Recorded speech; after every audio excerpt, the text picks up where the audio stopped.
This is a University of Guam theater production of William Shakespeare's Macbeth, directed by Michelle Bloss.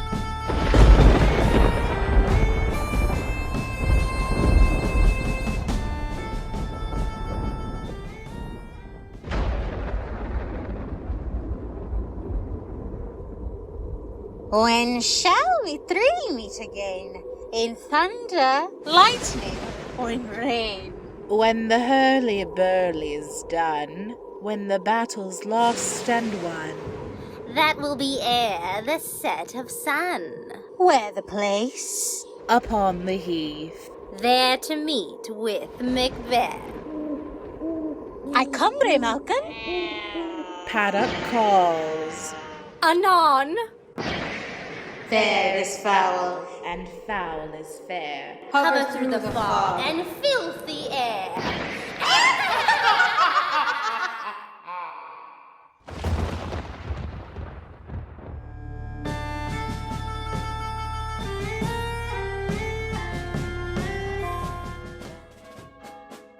What bloody man is that? He can report, as seemeth by his plight, of the revolt, the new estate. This is the sergeant, who like a good and hardy soldier fought against my captivity. Hail, brave friend! Say to the king the knowledge of the broil as thou didst leave it. Doubtful it stood, as two spent swimmers that do cling together and choke that. The merciless MacDonald, worthy to be a rebel, for to that the multiplying villainies of nature do swarm upon him. From the western isles of Kerns and gallo-glasses is supplied. And fortune, on his damned quarrel smiling, showed like a rebel's whore, but all's too weak for brave Macbeth. Well, he deserves that name. Disdaining fortune with his brandished steel, which smoke with bloody execution, like valor's minion, carved out his passage till he faced a slave, which ne'er shook hands, nor bade farewell to him, till he unseamed him from the nape to the chops, and fixed his head upon a battlement. O valiant cousin, worthy gentleman! Mark, King of Scotland, Mark, no sooner justice had, with valor armed, compelled these skipping kerns to trust their heels, but the Norwegian lord, surveying vantage, with furbish arms and new supplies of men, began a fresh assault. Ha! Dismayed not this our captains, Macbeth and Banquo? Yes, as sparrows, eagles, or the hare the lion. If I say sooth, I must report they were as cannons overcharged with double cracks, so they doubly redoubled strokes upon the foe, except they meant to bathe in reeking wounds or memorize another Golgotha. I cannot tell, but I am faint. My gaseous cry for help. So well thy words become thee as thy wounds. They smack of honor both. Go, get him, surgeons. Who comes here? The worthy Thane of Ross. God save the king. Whence camest thou, worthy Thane? From Fife, great king, where the Norwegian banners flout the sky and fan our people cold. Norway himself with terrible numbers, assisted by that most disloyal traitor, the Thane of Cawdor, began a dismal conflict, till that Bellona's bridegroom, lapped in proof, confronted him with self-comparisons, point against point, rebellious arm against arm, curbing his lavish spirit. And to conclude, the victory fell on us. Great happiness! No more that Thane of Cawdor will deceive our bosom interest. Go, pronounce his present death, and with his former title, greet Macbeth. I'll see it done. What he hath lost, noble Macbeth hath won.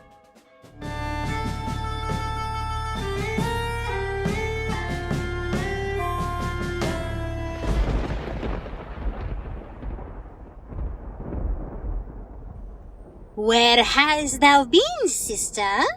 Killing swine. Sister, Where thou? A sailor's wife had chestnuts in her lap, and munched, and munched, and munched. Give me, quoth I. Or are thee, witch? The rum-fed Runyon cries. Her husband's to Aleppo gone, master of the tiger, but in a sieve. I'll thither sail, and like a rat without a tail, I'll do, and I'll do.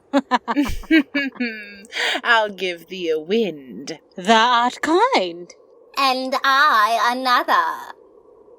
I myself have all the other, and the very ports they blow, all the quarters that they know, in the shipman's card. I'll drain him dry as hay, sleep shall neither night nor day. Hang upon his penthouse lid, he shall live, a man forbid. Wearisome nights, 9 times 9, shall he dwindle, peak, and pine. Though his bark cannot be lost, yet it shall be tempest-tossed. Look what I have. Show me, show me. Here I have a pilot's thumb, racked as homeward he did come. A drum! A drum! Macbeth doth come! The weird sisters, hand in hand, Posters of the sea and land, thus do go about, thrice to thine and thrice to mine, and thrice again to make up 9. Peace, the charms wound up. So foul and fair day I have not seen. How far is it called to forest? What are these? So withered, and so wild in their attire. They look not like the inhabitants of the earth, and yet are on it? Live you? Or are you aught that man may question? You seem to understand me, by each at once her choppy finger laying upon her skinny lips. You should be women. And yet your beards forbid me to interpret that you are so. Speak if you can. What are you? All hail, Macbeth. Hail to thee, Thane of Globs. all hail, Macbeth. Hail to thee, Thane of Cawdor. All hail, Macbeth. That shalt be king hereafter. Good sir, why do you start and seem to fear things that do sound so fair? In the name of truth, are you fantastical, or that indeed which you outwardly show? My noble partner you greet with present grace and great prediction of noble having and of royal hope, that he seems rapt withal. To me you speak not. If you can look into the seeds of time and say which grains will grow and which will not, speak, then, to me, who neither beg nor fear your favors nor your hate. Hail. Hail. Hail! Lesser than Macbeth and greater. Not so happy, yet much happier. Thou shalt get kings, though thou be none. So all hail Macbeth and Banquo. Banquo and Macbeth, all hail. Stay, you imperfect speakers. Tell me more. By Sidon's death I know I am Thane of Globs, but how of Cawdor? The Thane of Cawdor lives a prosperous gentleman, and to be king stands not within the prospect of belief, no more than to be Cawdor. Say from whence you owe this strange intelligence, or why upon this blasted heath you stop our way with such prophetic greeting. Speak, I charge you.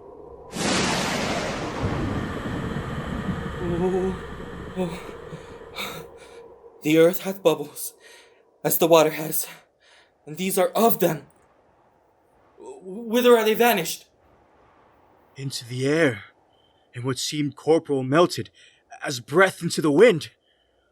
Would they had stayed. Were such things here as we do speak about? Or have we eaten on the insane root that takes the reason prisoner? Your children shall be kings. You shall be king. And Thane of Cawdor too, when it not so. To the self-same tune and words. Who's here? The king hath happily received, Macbeth, the news of thy success, and, when he reads thy personal venture in the rebels' fight, his wonders and his praises do contend which should be thine or his. Silence with that. In viewing o'er the rest the self-same day, he finds thee in the stout Norwegian ranks, nothing afeard of what thyself didst make. Strange images of death, as thick as tale, came post with post, and every one did bear thy praises in his kingdom's great defence, and poured them down before him. We are sent to give thee from our royal master thanks, only to herald thee into his sight, not pay thee. And, for an earnest of greater honour, he bade me from him call thee Thane of Cawdor, in which addition, hail, most worthy Thane, for it is thine. What? Can the devil speak true? The Thane of Cawdor lives. Why do you dress me in borrowed robes?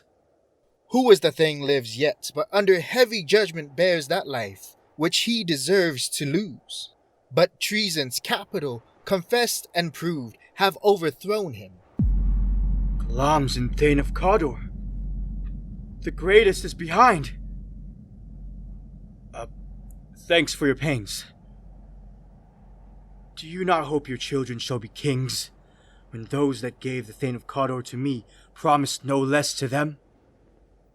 That trusted home might yet enkindle you into the crown, besides the Thane of Cawdor. But 'tis strange, and oftentimes, to win us to our harm, the instruments of darkness tell us truths, win us with honest trifles, to betray us in deepest consequence. Cousins, a word, I pray you. Two truths are told as happy prologues to the swelling act of the imperial theme.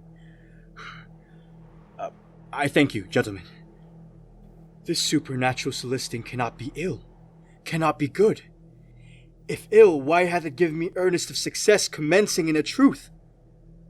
I am Thane of Cawdor. If good, why do I yield to that suggestion whose horrid image doth unfix my hair and make my seated heart knock at my ribs against the use of nature? Present fears are less than horrible imaginings. My thought, whose murder yet is but fantastical, shakes so my single state of man that its function is smothered in surmise, and nothing is but what is not. Look how our partner's wrapped. If chance will have me king, why, chance may crown me without my stir. New honors come upon him, like our strange garments, cleave not to their mold, but with the aid of use. Come what come may, time and the hour runs through the roughest day. Worthy Macbeth, we stay upon your leisure. Give me your favor. My dull brain was wrought with things forgotten. Kind gentlemen, your pains are registered when every day I turn the leaf to read them. Let us toward the king. Think upon what hath chanced, and at more time, the intern having waited, let us speak our free hearts each to each other. Very gladly. Till then, enough. Come, friends.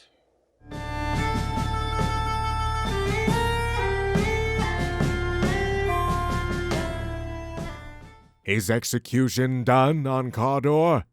Are not those in commission yet returned? My liege, they are not yet come back, but I have spoke with one that saw him die, who did report that very frankly he confessed his treasons, implored your highness's pardon, and set forth a deep repentance. Nothing in his life became him like the leaving it. He died as one that had been studied in his death, to throw away the dearest thing he owed as 'twere a careless trifle. There's no art to find the mind's construction in the face. He was a gentleman on whom I built an absolute trust. O worthiest cousin, the sin of my ingratitude even now was heavy upon me. Thou art so far before that swiftest wing of recompense is slow to overtake thee. Would thou hadst less deserved, that the proportion both of thanks and payment might have been mine. Only I have left to say, more is thy due than more than all can pay. The service and the loyalty I owe in doing it pays itself. Welcome hither.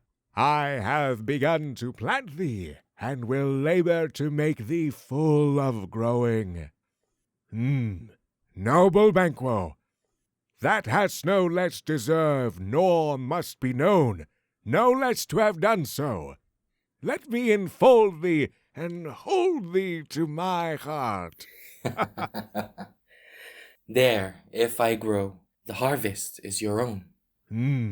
My plenteous joys, wanton in fullness, seek to hide themselves in drops of sorrow. Sons, kinsmen, thanes, and whose places are the nearest? No, we will establish our estate upon our eldest, Malcolm, whom we name hereafter the Prince of Cumberland, which honor must not accompanied invest him only, but signs of nobleness, like stars, shall shine on all deservers. From hence to Inverness, and bind us further to you. I'll be myself the harbinger and make joyful the hearing of my wife with your approach. So humbly take my leave. My worthy Cawdor. The Prince of Cumberland. That is a step on which I must fall down or else o'erleap, for in my way it lies. Stars, hide your fires. Let not light see my black and deep desires. The eye wink at the hand, yet let that be which the eye fears, when it is done, to see.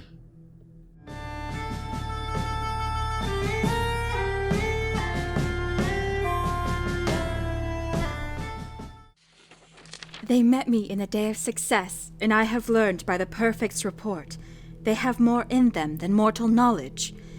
When I burned in desire to question them further, they made themselves air, into which they vanished.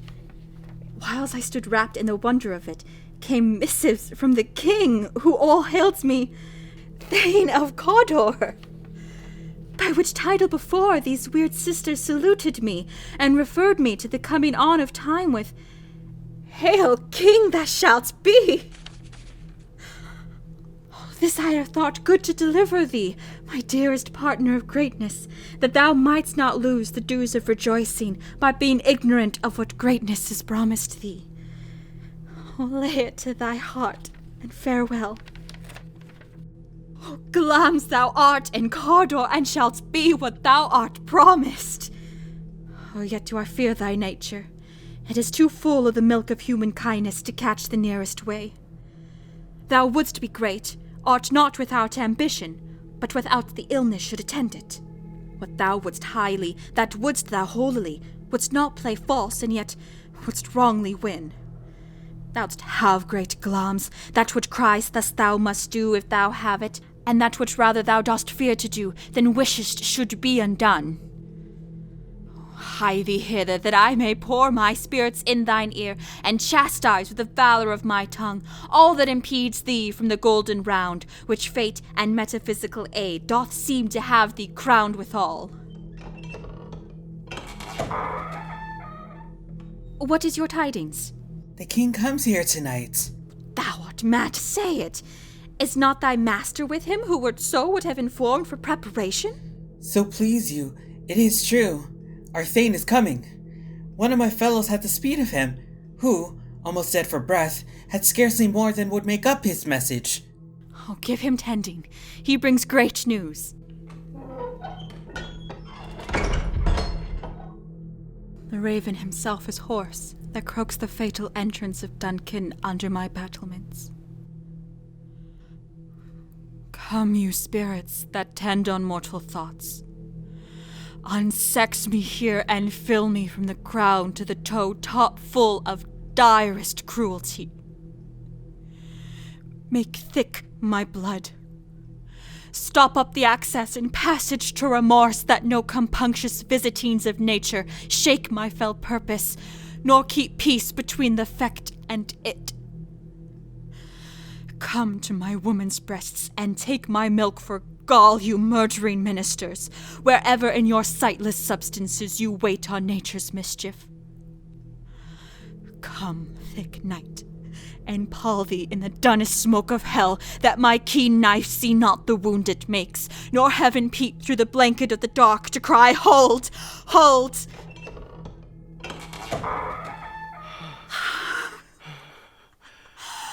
Oh, great Glamis, worthy Cawdor, greater than both by the all-hail hereafter! Oh, thy letters have transported me beyond this ignorant present, and I feel now the future in the instant. Oh, my dearest love, Duncan comes here tonight. And when goes hence? Tomorrow, as he purposes. Oh, never shall sun that morrow see. Your face, my Thane, is as a book where men may read strange matters. To beguile the time, look like the time. Bear welcome in your eye, your hand, your tongue. Look like the innocent flower, but be the serpent under it. He that's coming must be provided for, and you shall put this night's great business into my dispatch, which shall to all our nights and days to come give solely sovereign sway and masterdom. We will speak further. Only look up clear. To alter favor ever is to fear. Leave all the rest to me.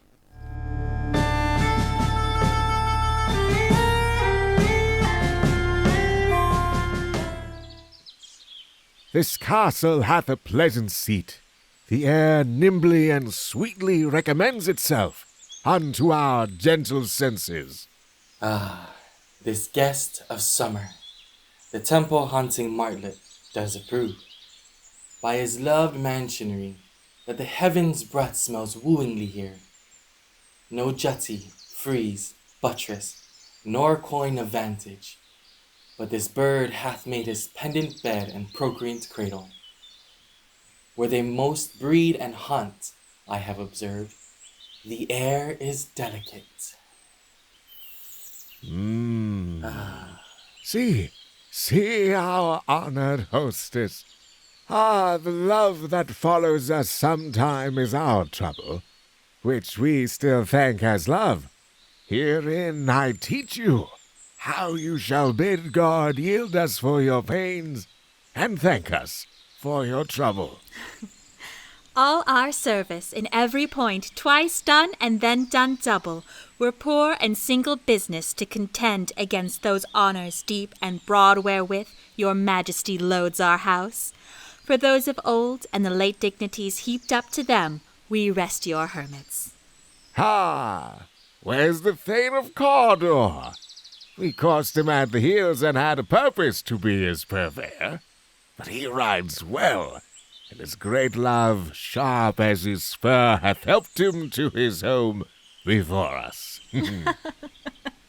Fair and noble hostess, we are your guests tonight. Your servants ever have theirs themselves and what is theirs incompt to make their audit at your highness's pleasure, still to return your own. Give me your hand. Conduct me to mine host. We love him highly, and shall continue our graces towards him. By your leave, hostess.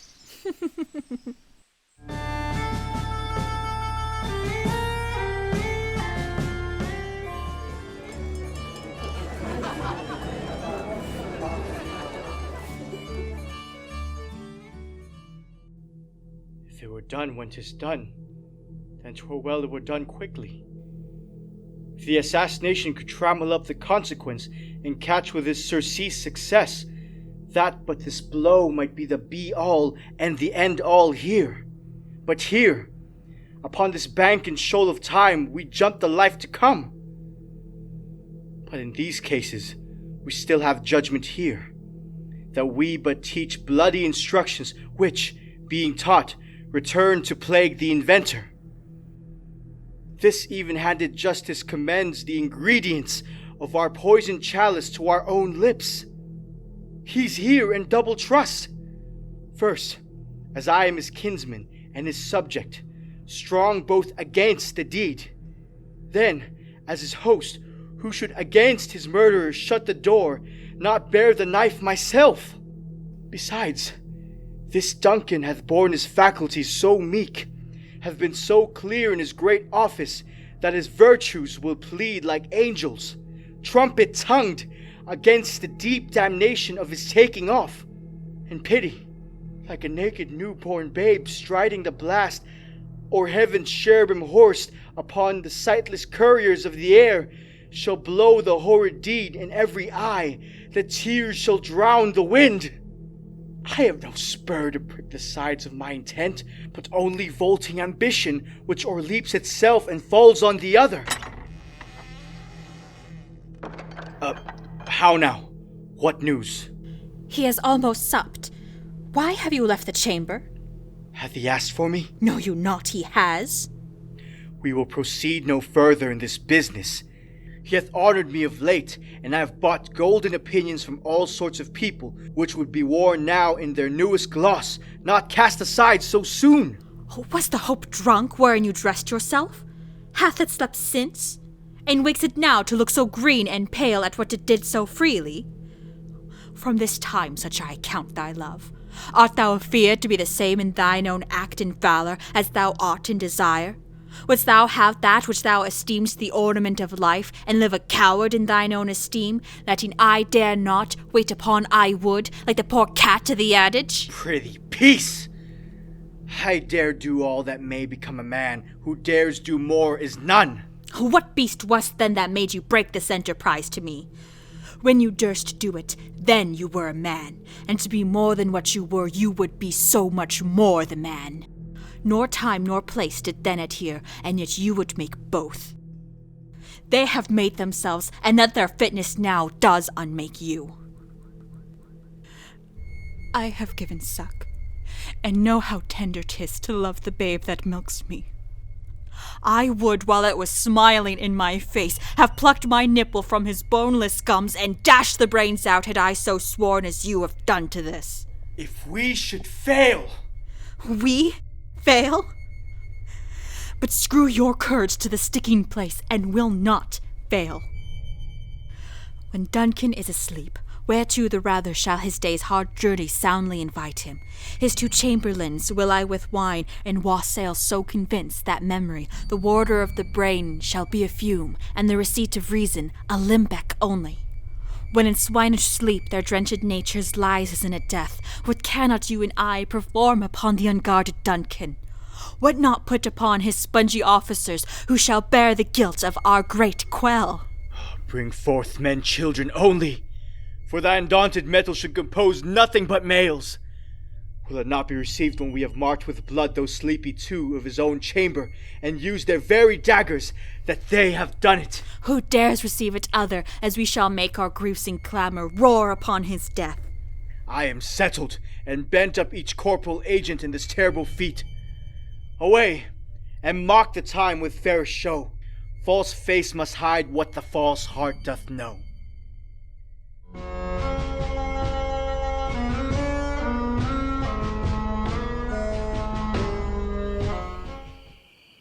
How goes the night, boy? The moon is down. I have not heard the clock. And she goes down at 12?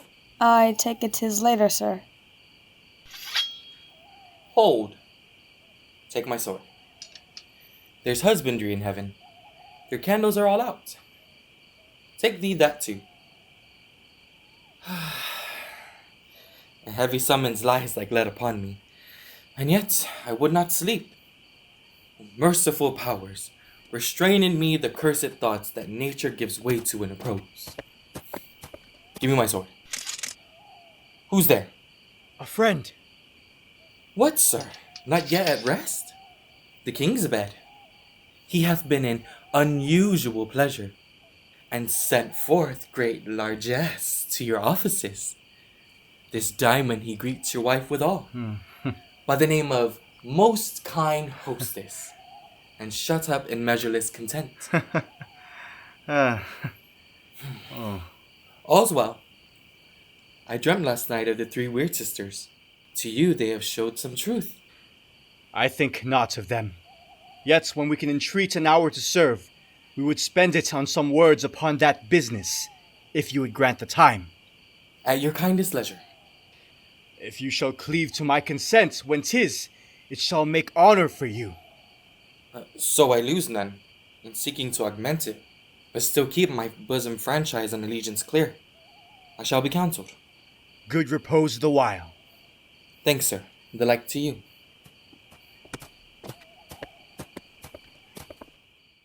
Go bid thy mistress. When my drink is ready, she strike upon the bell. Get thee to bed.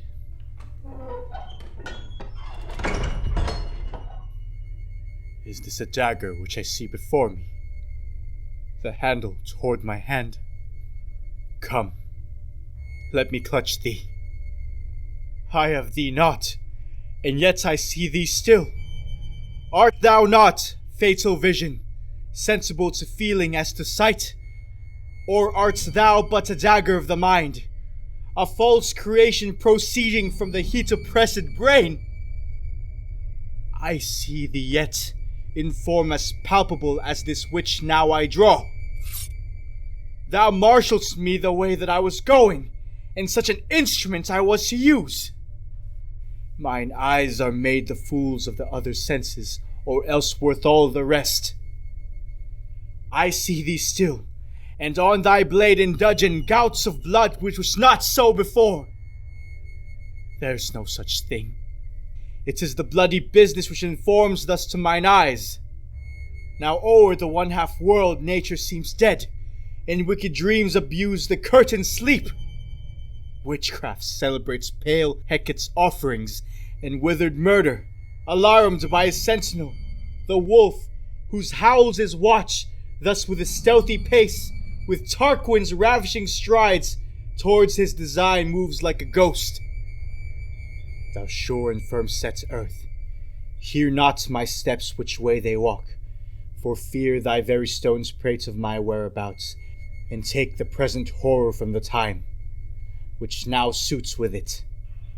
Whiles I threat, he lives. Words to the heat of deeds too cold breath gives. I go, and it is done. The bell invites me. Hear it not, Duncan, for it is a knell that summons thee to heaven or to hell.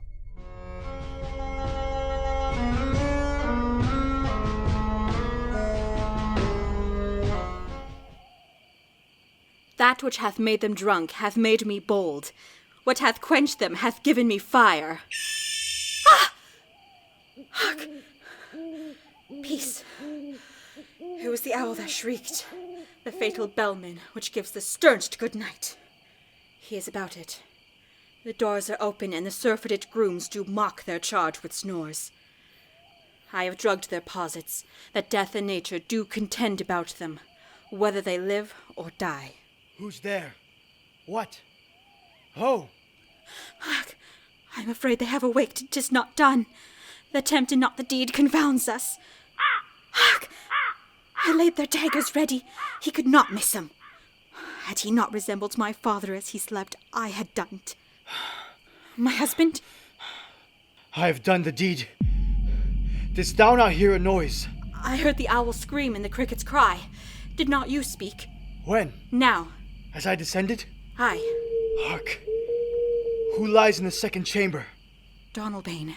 Oh, this is a sorry sight. A foolish thought to say a sorry sight. There's one did laugh in his sleep, and one cried murder, that they did wake each other. I stood and heard them, but they did say their prayers and addressed them again asleep. There are two lodged together. One cried, God bless us, and amen the other, as they had seen me with these hangmen's hands, listening their fear. I could not say amen when they did say God bless us. Consider it not so deeply. But wherefore could not I pronounce amen? I'd most need of blessing, and amen stuck in my throat. These deeds must not be thought after these ways, so it will make us mad. Methought I heard a voice cry, sleep no more. Macbeth does murder sleep. The innocent sleep. Sleep that knits up the raveled sleeve of care. the death of each day's life, sore labor's bath, balm of hurt minds, great nature's second course, chief nourisher in life's feast. What do you mean? Still it cried, sleep no more, to all the house. Gloms have murdered sleep, and therefore Cawdor shall sleep no more. Macbeth shall sleep no more. Who was it that thus cried? Why, worthy Thane, you do unbend your noble strength to think so brain-sickly of things. Go get some water and wash this filthy witness from your hand. Why did you bring these daggers from the place? They must lie there. Go carry them and smear the sleepy grooms with blood. I'll go no more. I'm afraid to think what I've done. Look on it again, I dare not. Infirm of purpose. Give me the daggers. The sleeping and the dead are but as pictures.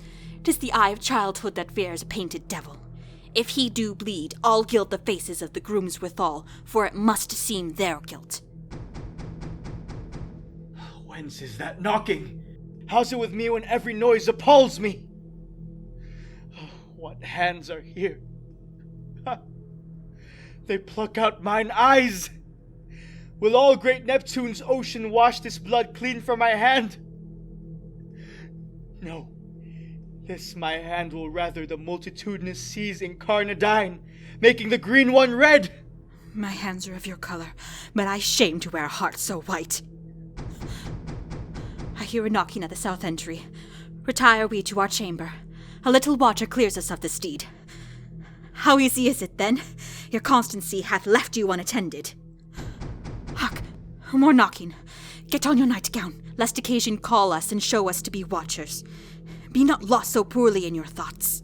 To know my deeds 'twere best not know myself. Wake, Duncan, with thy knocking. I would thou couldst.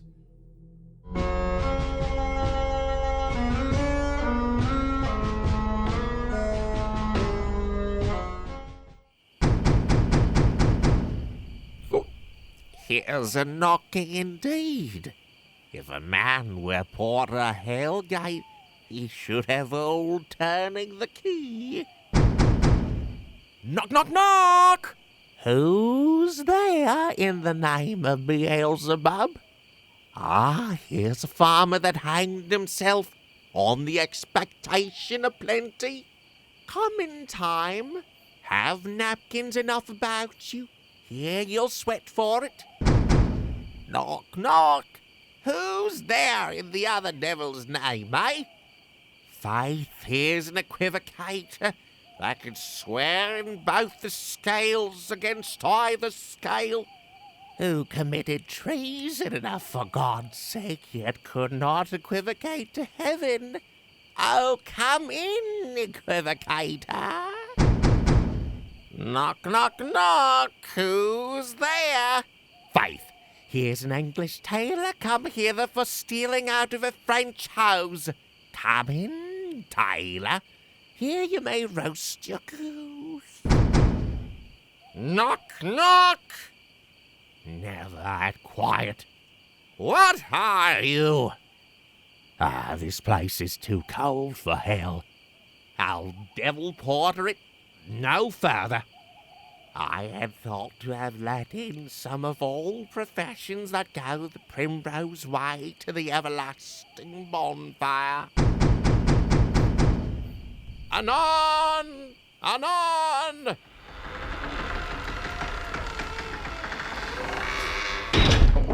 I pray you, remember the porter. Was it so late, friend, ere you went to bed, that you do lie so late? Ah, faith, sir, we were carousing till the second cock.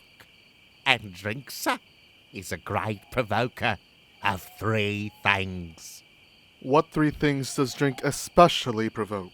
Marry, sir, nose painting, sleep, and urine. Lechery, sir, it provokes and unprovokes. It provokes the desire, but it takes away the performance. Therefore, much drink may be said to be an equivocator with treachery. It makes him, it mars him, it sets him on, and it takes him off. It persuades him and disheartens him, makes him stand to and not stand to. In conclusion, equivocates him to a sleep, giving him the lie, leaves him. I believe drink gave thee the lie last night. That it did, sir, in the very throat on me. But I requited him for his lie, and I think, being too strong for him, though he took up me legs sometime, yet I made a shift to cast him. Is thy master stirring? Our knocking has awaked him. Here he comes. Good morrow, noble sir. Good morrow, both. Is the king stirring, worthy Thane? Not yet. He did command me to call timely on him. I've almost slipped the hour. I'll bring you to him. I know this is a joyful trouble to you, but yet 'tis one. The labor we delight in physics pain. This is the door. I'll make so bold to call, for 'tis my limited service. Goes the king hence today? He does. He did appoint so. The night has been unruly. Where we lay our chimneys were blown down and, as they say, lamentings heard in the air, strange screams of death, and prophesying with accents terrible, of dire combustion and confused events, new hatched to the woeful time. The obscure bird clamoured the livelong night. Some say the earth was feverous and did shake. 'Twas a rough night. My young remembrance cannot parallel a fellow to it. Oh, horror, horror, horror! Tongue nor heart cannot conceive nor name thee. What's the matter? Confusion now hath made his masterpiece. Most sacrilegious murder hath broke ope the Lord's anointed temple, and stole thence the life of the building. What is it you say? The life? Mean you his majesty? Approach the chamber and destroy your sight with a new gorgon. Do not bid me speak. See, and then speak yourselves. Awake! Awake! Ring the alarm bell! Murder and treason! Banquo and Donalbain, Malcolm, awake! Shake off this downy sleep, death's counterfeit, and look on death itself. Up, up and see, the great doom's image. Ring the bell!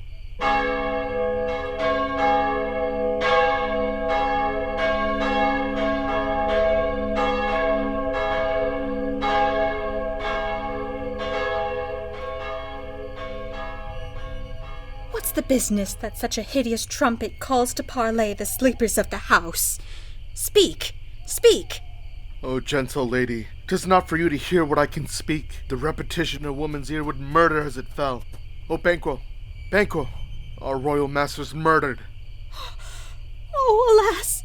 What, in our house? Too cruel anywhere. Dear Death, I prithee, contradict thyself and say it is not so. Had I but died an hour before this chance, I had lived a blessed time. For from this instant there's nothing serious in mortality. All is but toys. Renown and grace is dead. The wine of life is drawn, and the mere lease is left this vault to brag of. What is amiss? You are, and do not know it. The spring, the head, the fountain of your blood is stopped. The very source of it is stopped. Your royal father's murdered. Oh? By whom? Those of his chamber, as it seemed, had done it. Their hands and faces were all badged with blood. So were their daggers, which, unwiped, we found upon their pillows. They stared and were distracted. No man's life was to be trusted with them. Oh, yet I do repent me of my fury, that I did kill them. Wherefore did you so? Who can be wise, amazed, temperate, furious, loyal, and neutral in a moment? No man! The expedition of my violence love outrun the pauser. Reason! Here lay Duncan, his silver skin laced with his golden blood, and his gash stabs looked like a breach in nature for ruin's wasteful entrance. There the murderers steeped in the colors of their trade, their daggers, unmannerly breached with gore. Who could refrain that had a heart to love, and in that heart courage to make love known? Oh, help me hence! Oh! Look to the lady. Why do we hold our tongues that most may claim this argument for ours? What should be spoken here, where our fates hidden in an auger hole may rush and seize us? Let's away, our tears are not yet brewed. Look to the lady, and when we have our naked frailties hid, that suffer in exposure, let us meet and question this most bloody piece of work to know it further. Fears and scruples shake us. In the great hand of God I stand, and thence against the undivulged pretense I fight of treasonous malice. And so do I. So all. Let's briefly put on manly readiness and meet in the hall together. Well contented. What will you do? Let's not consort with them. To show an unfelt sorrow is an office which the false man does easy. All to England. To Ireland I. Our separated fortune shall keep us both the safer. Where we are, there's daggers in men's smiles. The near in blood, the near bloody. This murderous shaft that shot hath not yet lighted, and our safest way is to avoid the aim. Therefore to horse, and let us not be dainty of leave-taking, but shift away. There's warrant in that theft which steals itself when there's no mercy left.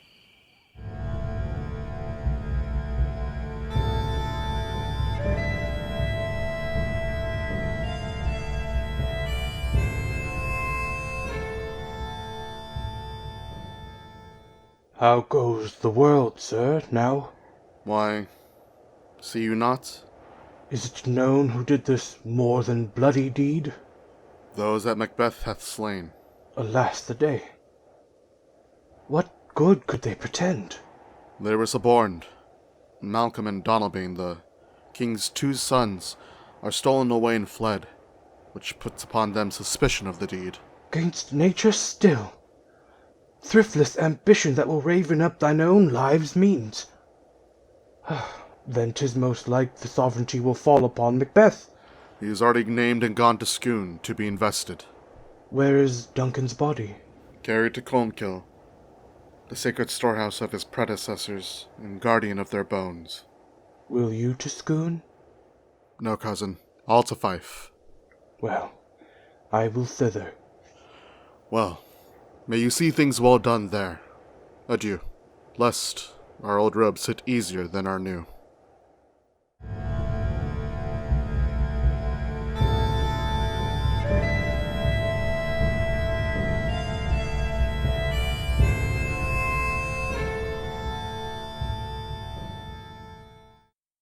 Thou hast it now.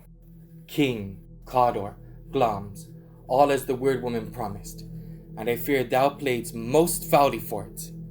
Yet it was said it should not stand in thy posterity, but that myself should be the root and father of many kings. If there come truth from them, as upon thee, Macbeth, their speeches shine, why by the verities on thee made good, may they not be my oracles as well, and set me up in hope? But hush, no more.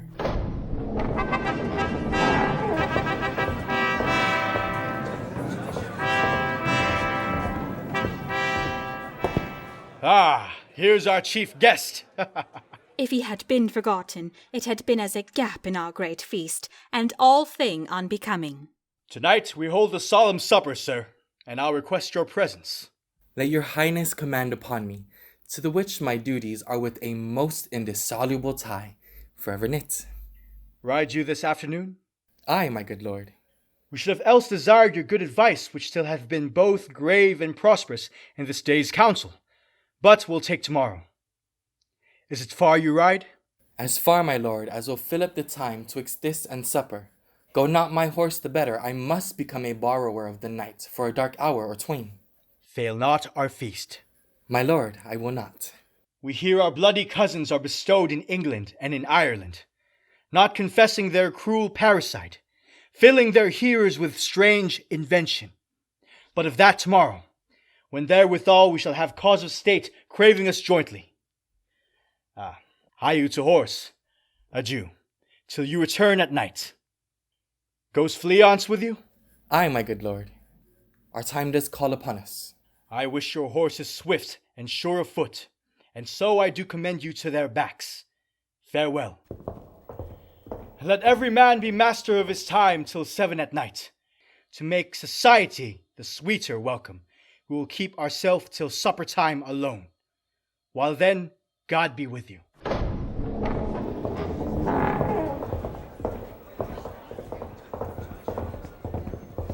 Sara, a word with you. Attend those men our pleasure. They are, my lord, without the palace gate. Bring them before us.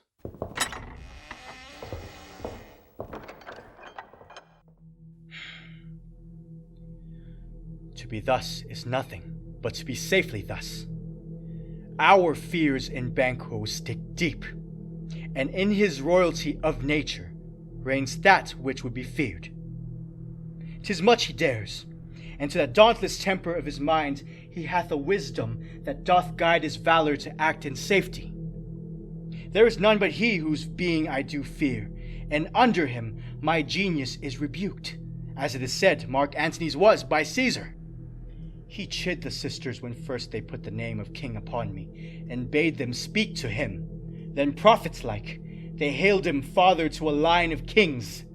Upon my head they placed a fruitless crown, and put a barren scepter in my grip, thence to be wrenched with an unlineal hand, no son of mine succeeding. If it be so, for Banquo's issue have I filed my mind. For them the gracious Duncan have I murdered, put rancors in the vessel of my peace, only for them, and mine eternal jewel, given to the common enemy of man, to make them kings, the seeds of Banquo kings.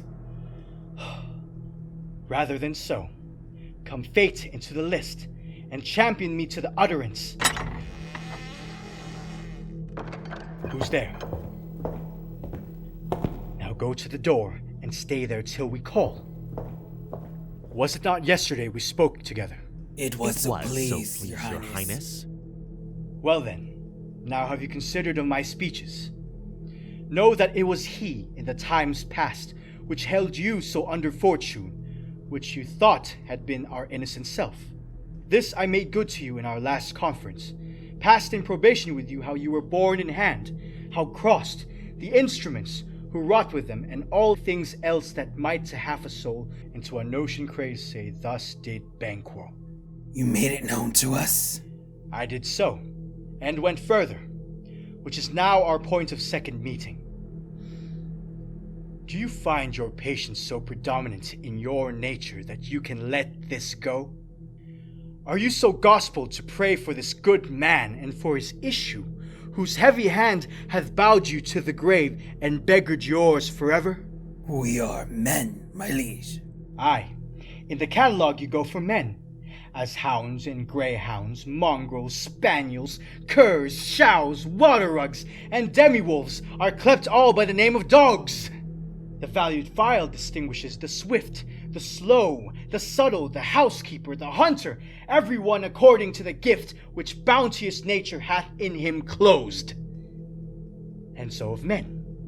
Now, if you have a station in the file, not in the worst rank of manhood, say it, and I will put that business in your bosoms, whose execution takes your enemy off, grapples you to the heart and love of us, who wear our health but sickly in his life, which in his death were perfect. I am one, my liege, whom the vile blows and buffets of the world hath so incensed that I am reckless what I do to spite the world. And I another, so weary with disasters, tugged with fortune, that would set my life on any chance to mend it or be rid on it. Both of you know Banquo was your enemy. True, my lord. So is he mine. And in such bloody distance that every minute of his being thrusts against my nearest of life. And though I could with barefaced power sweep him from my sight and bid my will avouch it, yet I must not. For certain friends that are both his and mine, whose loves I may not drop, but wail his fall who I myself struck down. And thence it is that I to your assistance do make love, masking the business from the common eye for sundry weighty reasons. We shall, my lord, perform what you command us. though our lives... Pure spirits shine through you. Within this hour at most, I will advise you where to plant yourselves. Acquaint you with perfect spy of the time, the moment on it, for it must be done tonight, and something from the palace. Always thought that I require a clearness, and with him to leave no rubs nor botches in the work. Fleance, his son, that keeps him company, whose absence is no less material to me than is his father's, must embrace the fate of that dark hour. Resolve yourselves apart. I'll come to you anon. We are resolved, my lord. I'll call upon you straight. Abide within.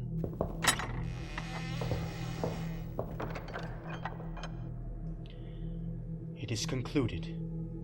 Banquo, thy soul's flight, if it find heaven, must find it out tonight.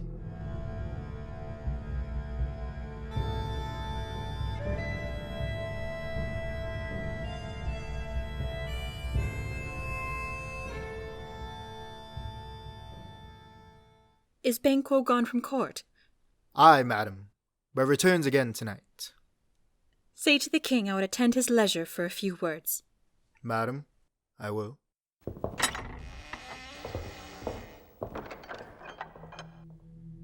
Not sad. All spent. Where desire is got without content. 'Tis safer to be that which we destroy, and by destruction dwell in doubtful joy. How now, my lord? Why do you keep alone? Sorriest fancies your companions making, using those thoughts which should indeed have died with them they think on. Things without all remedy should be without regard. What's done is done. We have scorched the snake, not killed it. She'll close and be herself whilst our poor Malice remains in danger of her former tooth. But let the frame of things disjoint. Both the worlds suffer. Ere we will eat our meal in fear and sleep in the affliction of these terrible dreams that shake us nightly. Better be with the dead, whom we to gain our peace have sent to peace, than on the torture of the mind to lie in restless ecstasy. Duncan is in his grave. After life's fitful fever, he sleeps well. Treason has done his worst. Nor steel nor poison, malice domestic, foreign levy, nothing can touch him further. Come on, gentle my lord, sleek o'er your rugged looks. Be bright and jovial among your guests tonight. So shall I, love. And so I pray be you. Let your remembrance apply to Banquo. Present him eminence both with eye and tongue. Unsafe the while that we must lave our honors in these flattering streams, and make our faces visage to our hearts, disguising what they are. You must leave this. Oh. Full of scorpions is my mind, dear wife.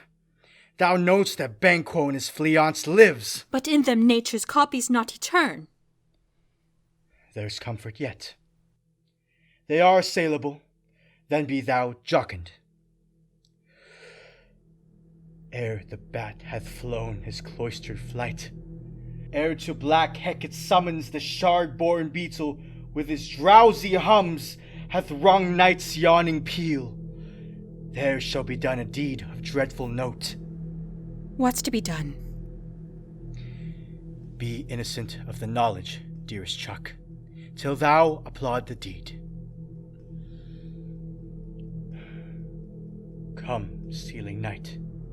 Scarf up the tender eye of pitiful day, and with thy bloody and invisible hand cancel and tear to pieces that great bond which keeps me pale. Light thickens, and the crow makes wing to the rooky wood. Good things of day begin to droop and drowse, while night's black agents to their praise do rouse. Thou marvelst at my words, but hold thee still. Things bad begun make strong themselves by ill. So prithee, go with me.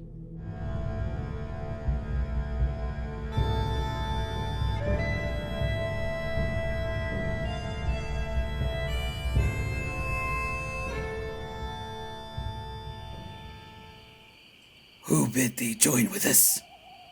Macbeth. He needs not our mistrust, since he delivers our offices and what we have to do to the direction just. Then stand with us.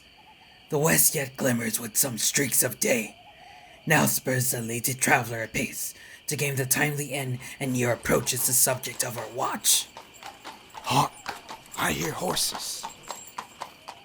Give us a light there. Ho! A light! A light! 'Tis he! Stand to it! It will be rain tonight. Let it come down! Oh! Treachery! Fly, good Leon! Fly! Fly! Fly! The mist! Vent!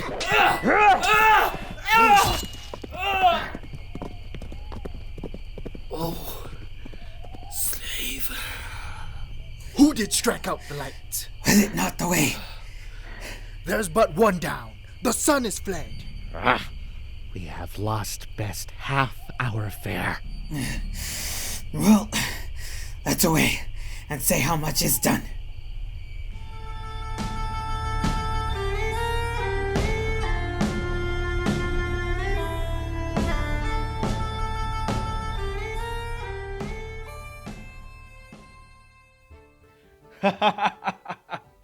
You know your own degrees.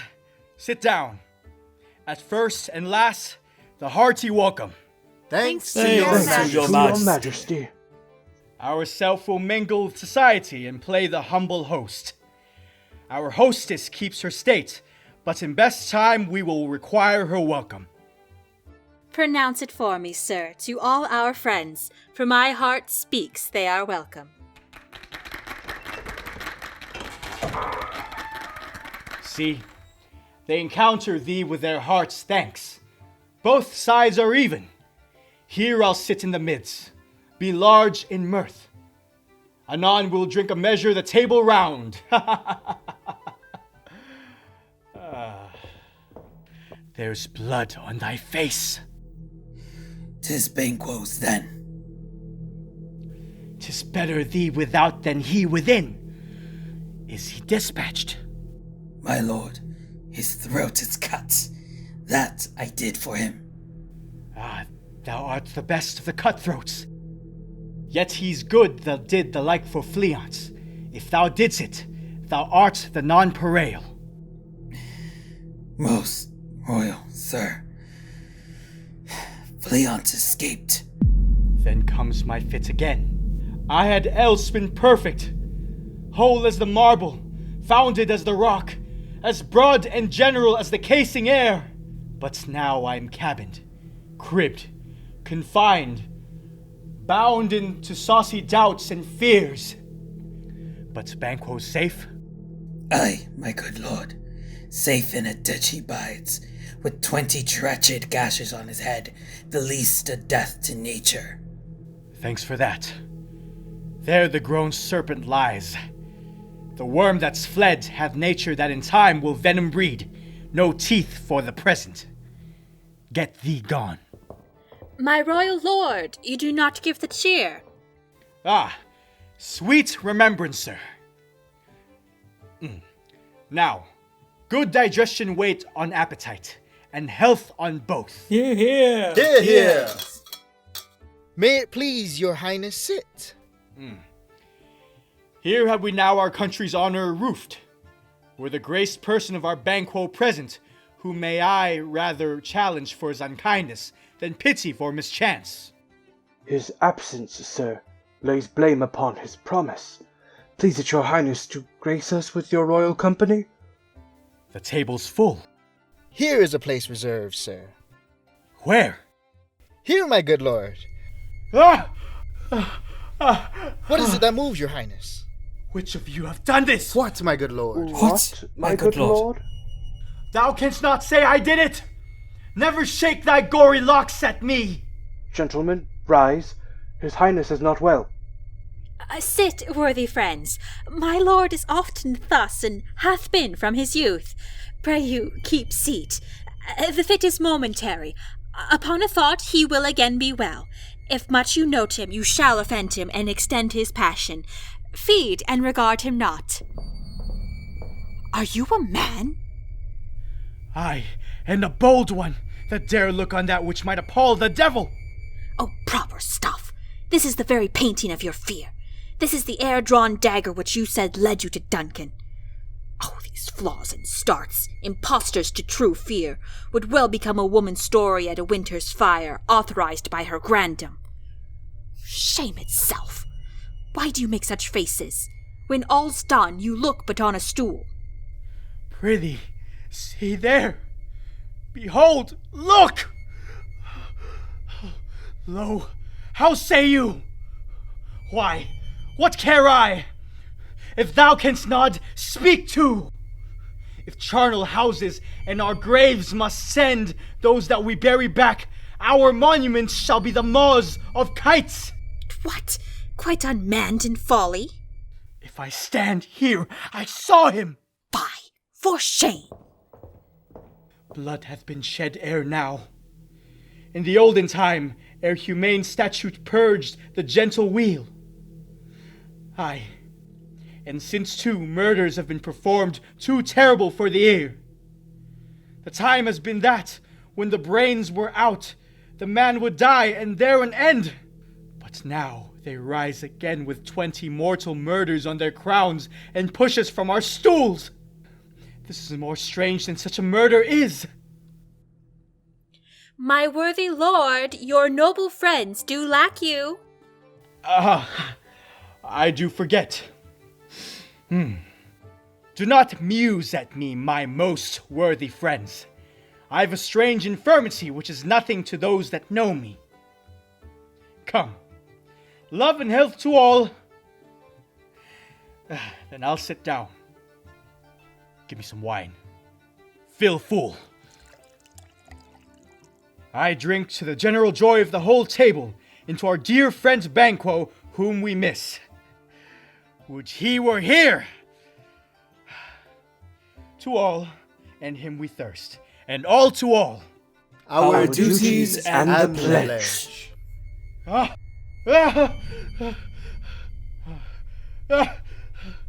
Avaunt, and quit my sight!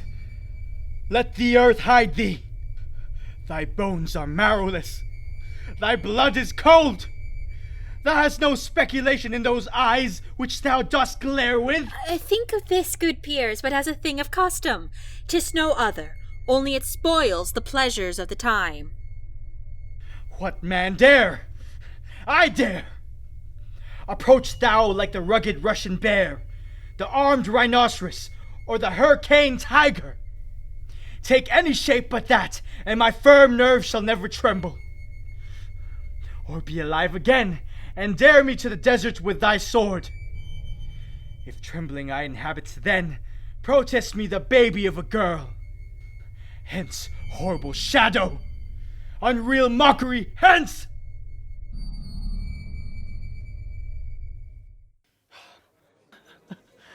Why so, being gone, I'm a man again! Pray you, sit still. You have displaced the mirth, broke the good meeting with most admired disorder. Can such things be and overcome us like a summer's cloud without our special wonder?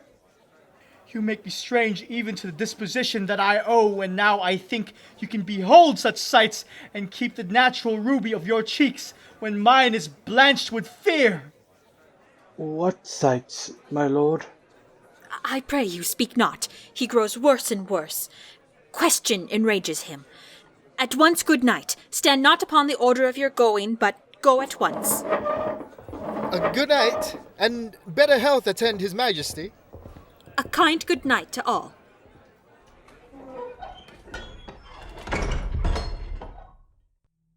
It will have blood, they say. Blood will have blood! Stones have been known to move, and trees to speak. Augurs and understood relations have by maggot pies and chuffs and rooks brought forth the secrets man of blood. What is the night? Almost at odds with the morning. Which is which? How sayst thou Macduff denies his person at our great bidding? Did you send to him, sir? I hear it by the way. But I will send. There's not a one of them, but in his house I keep a servant's feed. I will tomorrow and betimes I will to the weird sisters. Or shall they speak? For now I am bent to know by the worst means the worst. For mine own good, all causes shall give way. I am in blood stepped in so far that, should I wait no more, returning were as tedious as go o'er.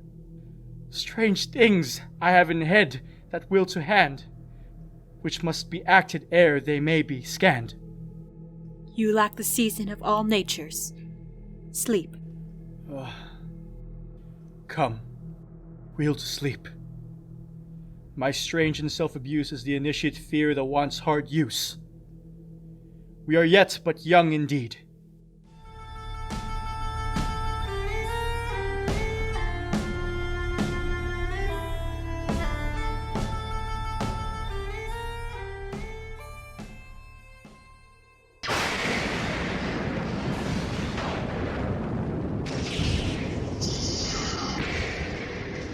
Why, how now, Hecate? You look angrily. Have I not reason, Belvins as you are, saucy and overbold? How did you dare to trade and traffic with Macbeth in riddles and affairs of death? And I, the mistress of your charms, the close contriver of all arms, was never called to bear my part or show the glory of our art. And which is worse, all you have done hath been but for a wayward son, spiteful and wrathful, who, as others do, loves for his own ends, not for you. But make amends now. Get you gone, and at the pit of Acheron meet me in the morning. Thither he will come to know his destiny. Your vessels and your spells provide, your charms and everything beside. I am for the air. This night I'll spend unto a dismal and a fatal end. Great business must be wrought ere noon. Upon the corner of the moon there hangs a vaporous drop profound. I'll catch it ere it come to ground, and that, distilled by magic sleights, shall raise such artificial sprites as by the strength of their illusion shall draw him on to his confusion. He shall spurn fate, scorn death, and bear his hopes above wisdom, grace, and fear. And you all know, security is mortal's chiefest enemy.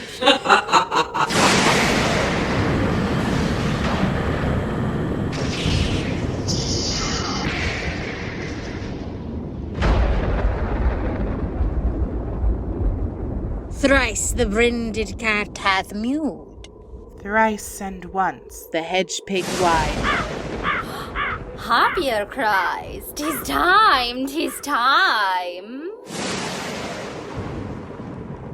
Round about the cauldron go, in the poison entrails throw. Toad, that under cold stone, days and nights has 31, sweltered venom, sleeping got. Boil her first in the charmed pot. Double, double, toil and trouble. Fire burn and cauldron bubble. Fillet of a fenny snake, in the cauldron boil and bake. Eye of newt and toe of frog, wool of bat and tongue of dog. Adder's fork and blind worm's sting, lizard's leg and howlet's wing. For a charm of powerful trouble, like a hell broth boil and bubble. Double, double, toil and trouble. Fire burn and cauldron bubble. Scale of dragon, tooth of wolf, witch's mummy, man, gulf of the ravined salt sea shark. Root of hemlock, digged in the dark. Liver of blaspheming Jew, gall of goat and slips of yew slivered in the moon's eclipse. Nose of Turk and Tartar's lips. Finger of birth's strangled babe, ditch delivered by a drab. Make the gruel thick and slab. And there too are tiger's children for the ingredient of our cauldron.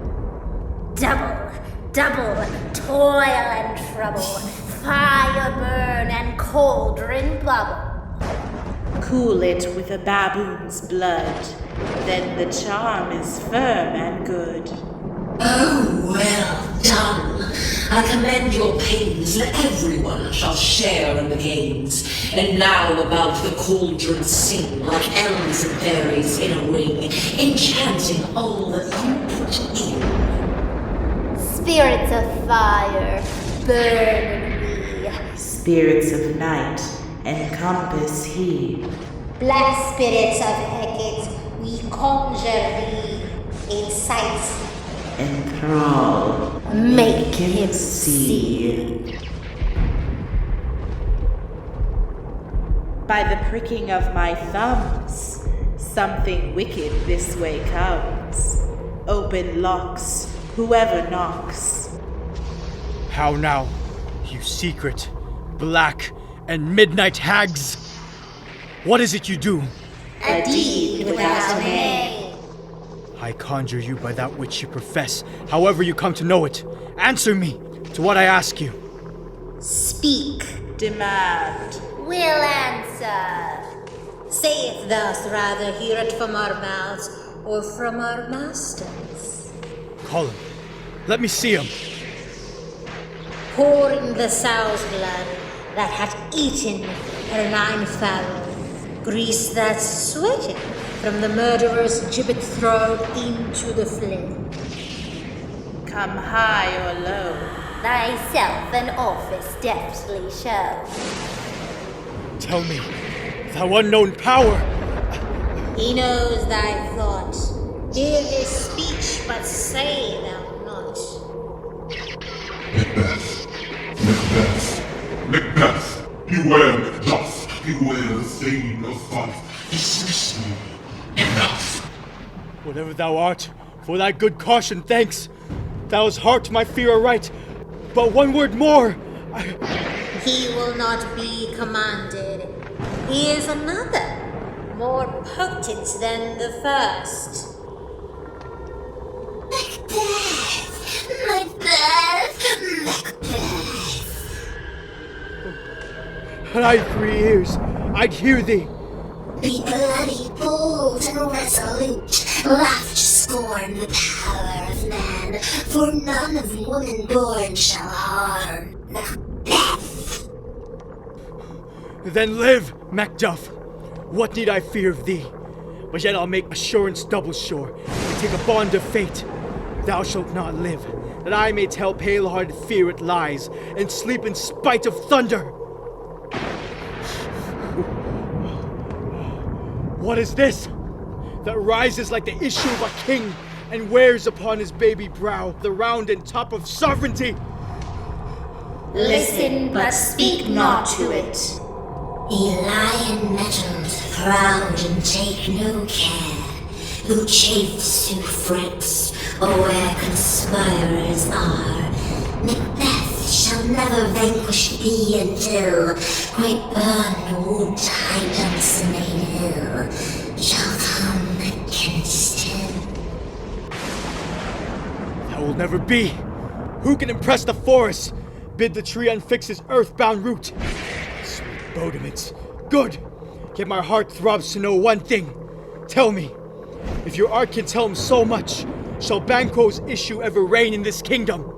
Seek to know no more. I will be satisfied. Deny me this, and an eternal curse fall on you. Let me know! Why sinks that cauldron? What noise is this? Show. Show.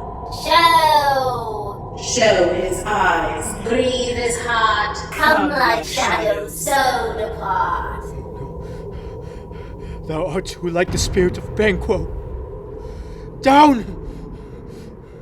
Thy crown does sear mine eyeballs, and thy hair, thou other gold-bound brow, is like the first. A third is like the former. Filthy hags! Why do you show me this? A fourth. Start. Eyes. What?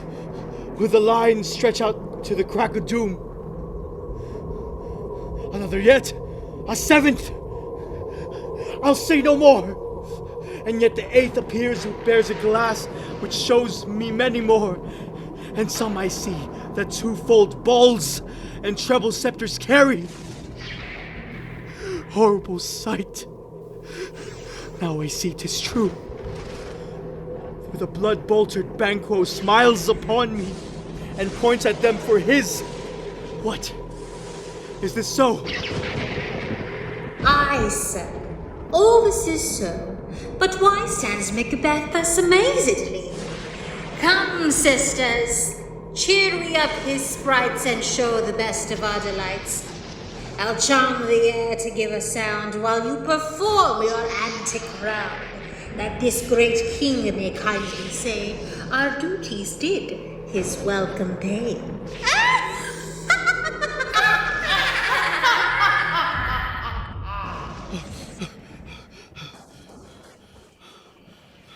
Where are they? Gone?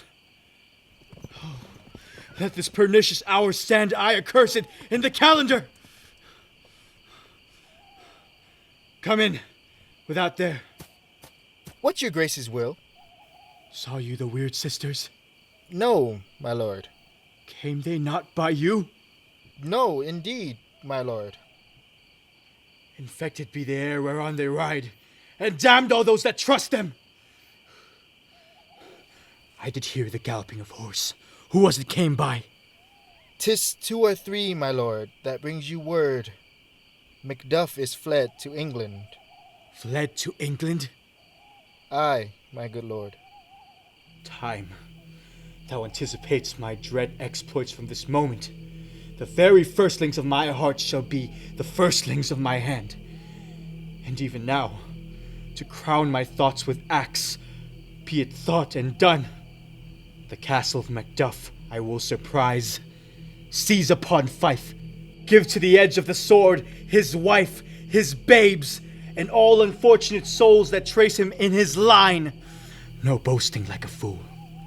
This deed I'll do before this purpose cool, but no more sights. Where are these gentlemen? Come bring me where they are.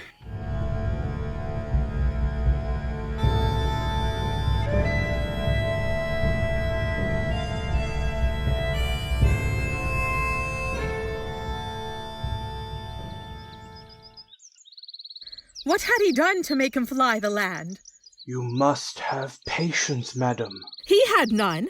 His flight was madness. When our actions do not, our fears do make us traitors. You know not whether it was his wisdom or his fear. Wisdom? To leave his wife, to leave his babes, his mansion and his titles in a place from whence himself does fly? He loves us not. He wants the natural touch. For the poor wren, the most diminutive of birds, will fight, her young ones in her nest, against the owl. All is the fear, and nothing is the love. As little is the wisdom, where the flight so runs against all reason. My dearest coz, I pray you school yourself. But for your husband he is noble, wise, judicious, and best knows the fits of the season. I dare not speak much further.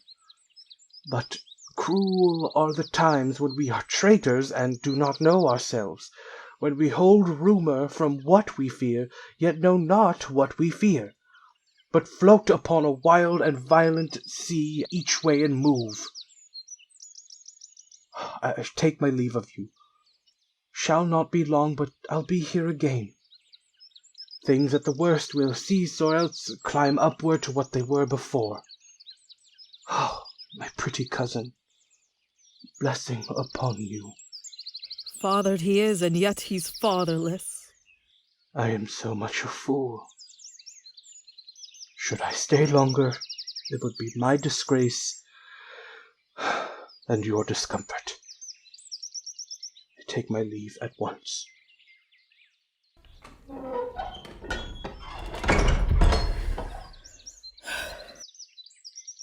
Sara, your father's dead. And what will you do now? How will you live? As birds do, Mother. What, with worms and flies? With what I get, I mean. And so do they. Poor bird. Thou'st never fear the net nor lime, the pitfall nor the gin. Why should I, Mother? Poor birds they are not set for. My father's not dead, for all your saying. Yes, he is dead. How wilt thou do for a father? Nay, how will you do for a husband? Why, I can buy me 20 at any market. Then you'll buy him to sell again. Thou speaks with all thy wit, and yet, if faith, with wit enough for thee. Was my father a traitor, Mother? Aye, that he was. What is a traitor? Why, one that swears and lies. And be all traitors that do so? Every one that does so is a traitor and must be hanged. And must they all be hanged that swear and lie? Every one. Who must hang them? Why, the honest men. Then the liars and swearers are fools, for there are liars and swearers enough to beat the honest men and hang up them. Now God help thee, poor monkey. But how wilt thou do for a father? If he were dead, you'd weep for him. If you would not, it were a good sign that I should quickly have a new father. Poor prattler, how thou talk'st.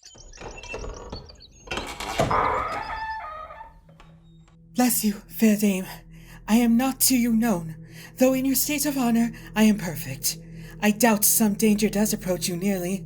If you will take a homely man's advice, be not found here. Hence, with your little ones. To fright you thus, methinks I am too savage. To do worse to you were fell cruelty, which too nigh your person. Heaven preserve you. I dare abide no longer. Whither should I fly? I have done no harm. But I remember now, I am in this earthly world, where to do harm is often laudable, to do good sometime accounted dangerous folly. Why then, alas, do I put up that womanly defense to say I have done no harm? What are these faces? Where is your husband? I hope in no place so unsanctified where such as thou mayst find him. He's a traitor. Thou liest, thou shag-eared villain! What? You egg? Young fry of treachery? He has killed me, Mother! Run away, I pray you! Mother! Mother! Mother!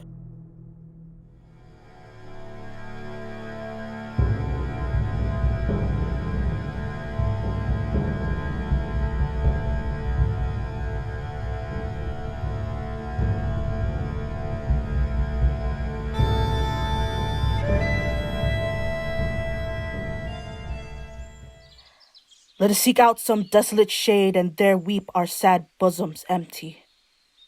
Let us rather hold fast the mortal sword, and like good men, bestride our downfall and birthdom.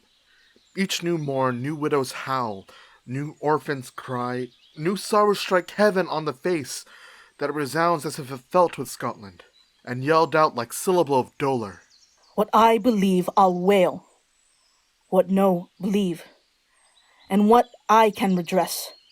As I shall find the time too, friend, I will.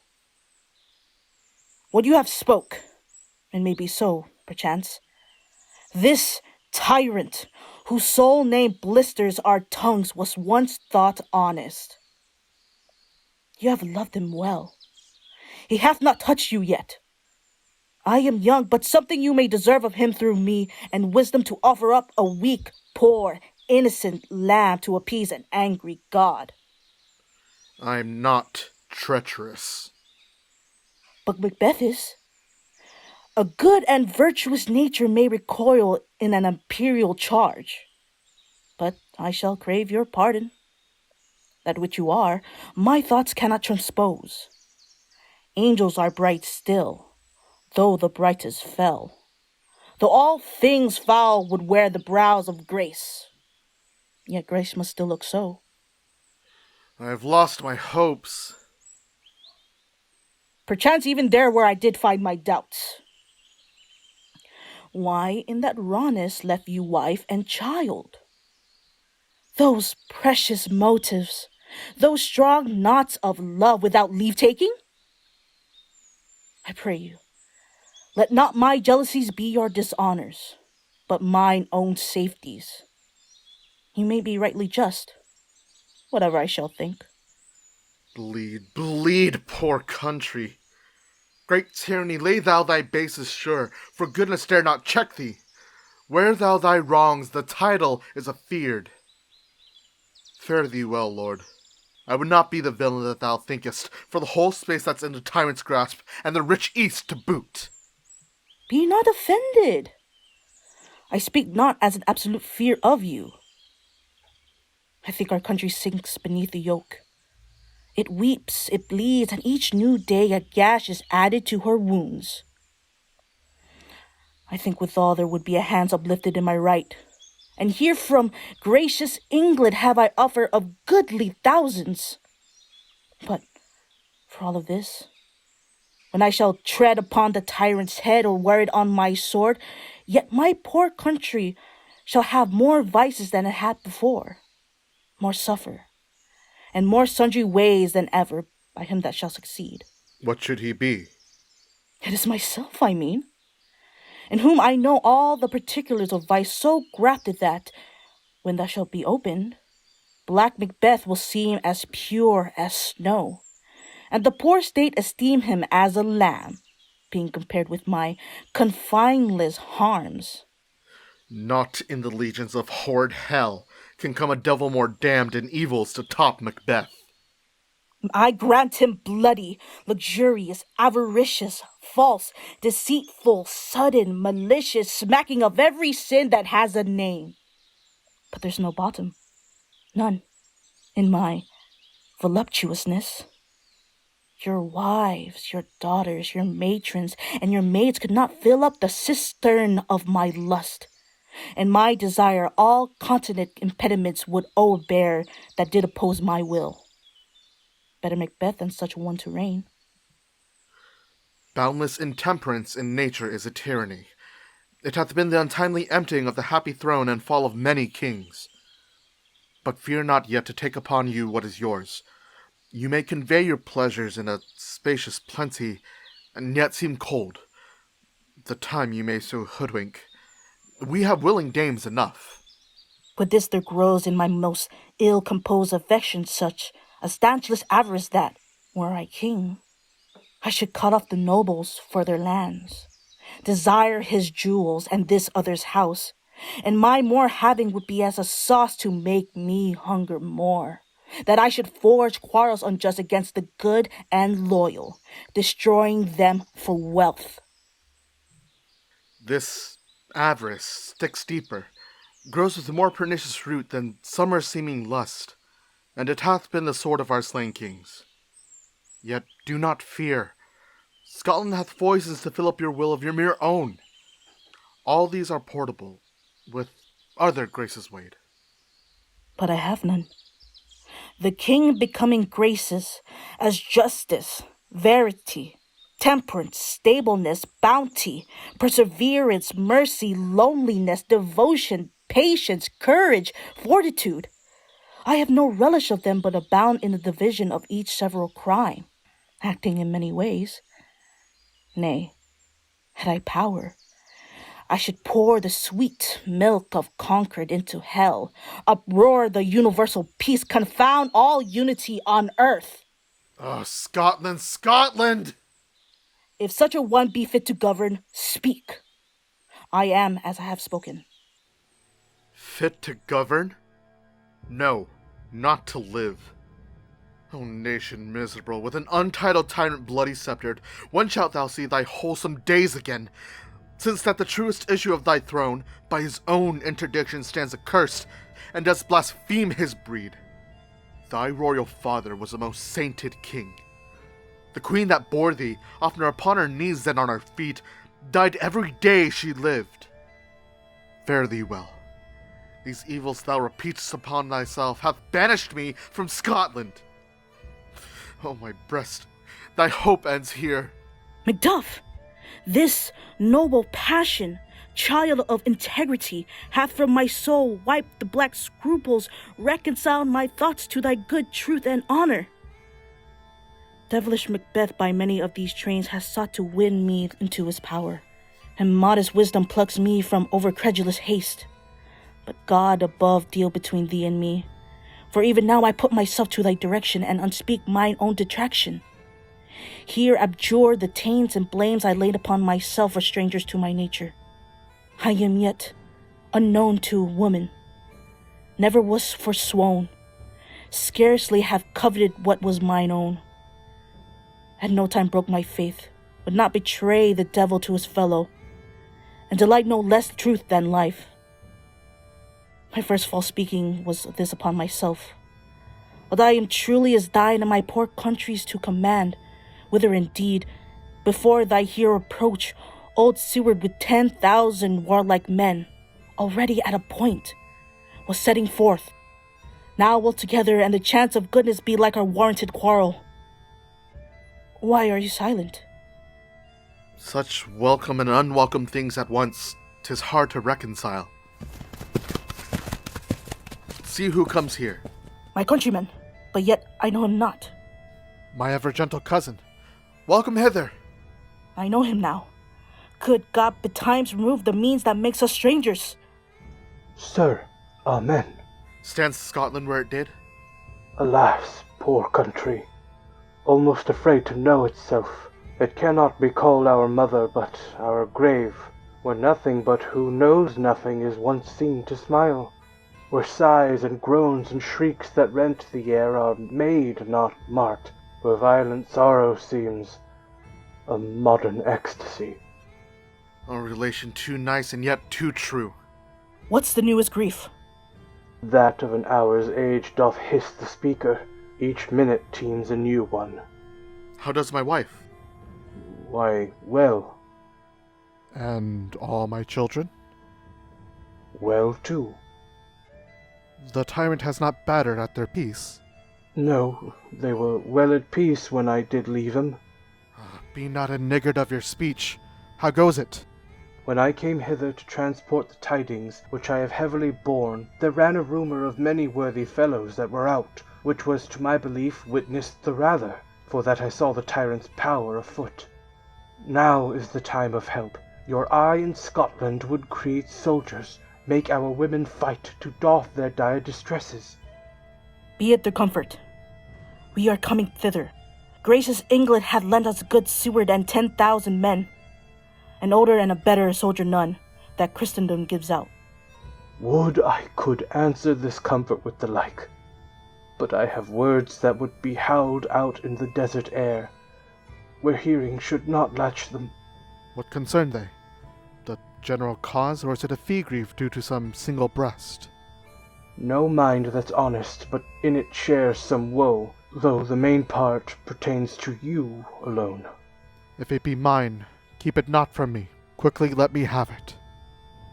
Let not your ears despise my tongue forever, which shall possess them with the heaviest sound that they ever yet heard. I guess at it. Your castle is surprised. Your wife and babes savagely slaughtered. To relate the manner whereon the quarry of these murdered deer, to add to the death of you. Merciful heaven! What man ne'er pull your hat upon your brows? Give sorrow words. The grief that does not speak whispers to o'er-fraught heart and bids it break. My children too? Wife, children, servants, all that could be found. And I must be from thence. My wife killed too? I have said. Be comforted. Let's make us medicines for our great revenge to cure this deadly grief. He has no children. All my pretty ones? Did you say all? Oh, Hellkite, all? What, all my pretty chickens and their dam at one fell swoop? Disputed like a man. I shall do so. But I must also feel it as a man. I cannot but remember such things were that were most precious to me. Did heaven look on and would not take their part? Sinful Macduff, they were all struck for thee. Not that I am, not for their own demerits, but for mine, fell slaughter on their souls. Heaven rest them now. Be this the whetstone of your sword. Let grief convert to anger. Blood not the heart. Enrage it. Oh, I could play the woman with mine eyes, and braggart with my tongue, but gentle heavens cut short all intermission. Front to front bring thou this fiend of Scotland and myself. Within my sword's length set him. If he escape, heaven forgive him too. This tune goes manly. Come, go we to the king. Our power is ready. Our lack is nothing but our leave. Macbeth is ripe for shaking, and the powers above put on their instrument. Receive what cheer you may. The night is long that never finds the day.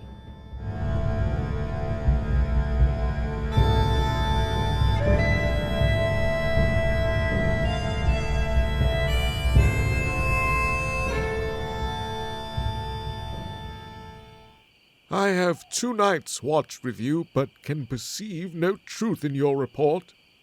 When was it she last walked? Since His Majesty went into the field, I have seen her rise from her bed, throw her nightgown upon her, unlock her closet, take forth paper, fold it, write upon it, read it, afterwards seal it, and again return to bed. Yet all this while in a most fast sleep. A great perturbation in nature, to receive at once the benefit of sleep and do the effects of watching.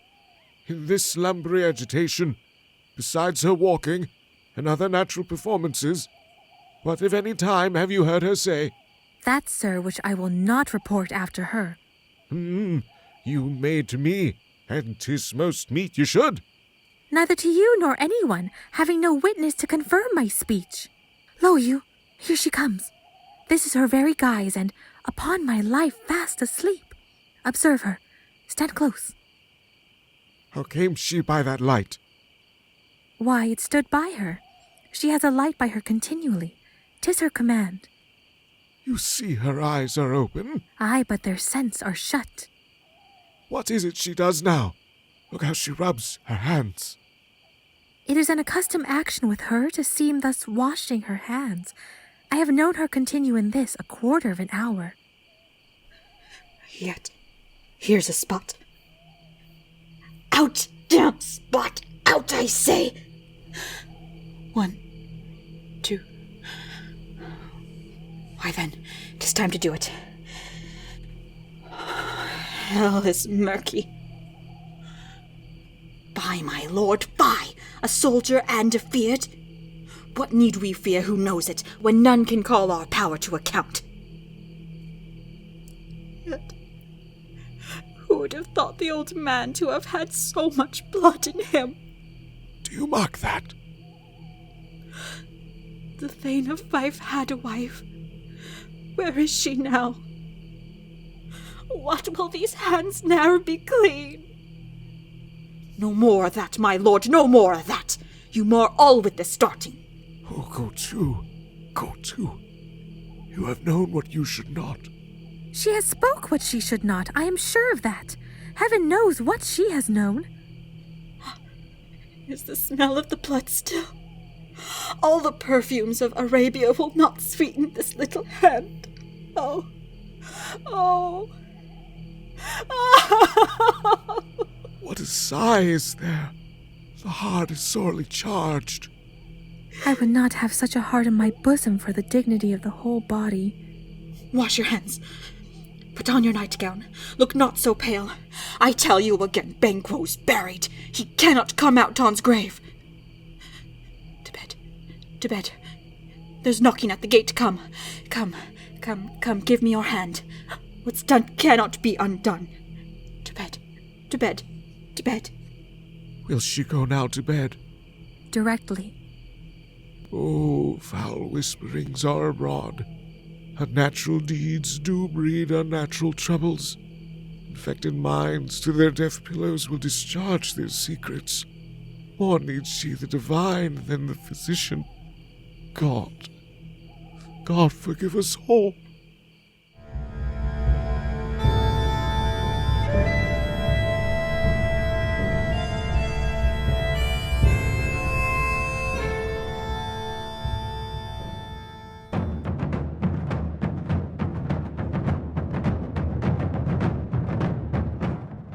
The English power is near, led on by Malcolm, his uncle Seward, and the good Macduff. Revenge is burning them, for their dear causes would to the bleeding and the grim alarm excite the mortified man. What does the tyrant? Great Dunsinane he strongly fortifies. Some say he's mad. Others that lesser hate him do call it valiant fury, but for certain he cannot buckle his distempered cause within the belt of rule. Now does he feel his secret murder sticking on his hands.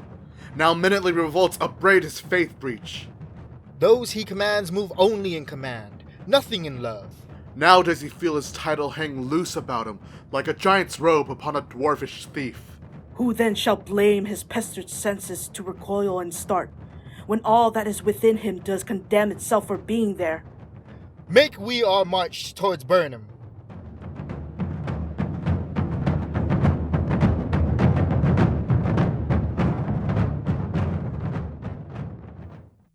Bring me no more reports. Let them fly all. Till Burnham would remove to Dunsinane, I cannot taint with fear. What's the boy, Malcolm? Was he not born of woman? The spirits that know all mortal consequences have pronounced me thus. Fear not, Macbeth. No man that's born of woman shall ever have power upon thee. Then fly, false thanes, and mingle with the English epicures. The mind I sway by, and the heart I bear, shall never sag with doubt, nor shake with fear.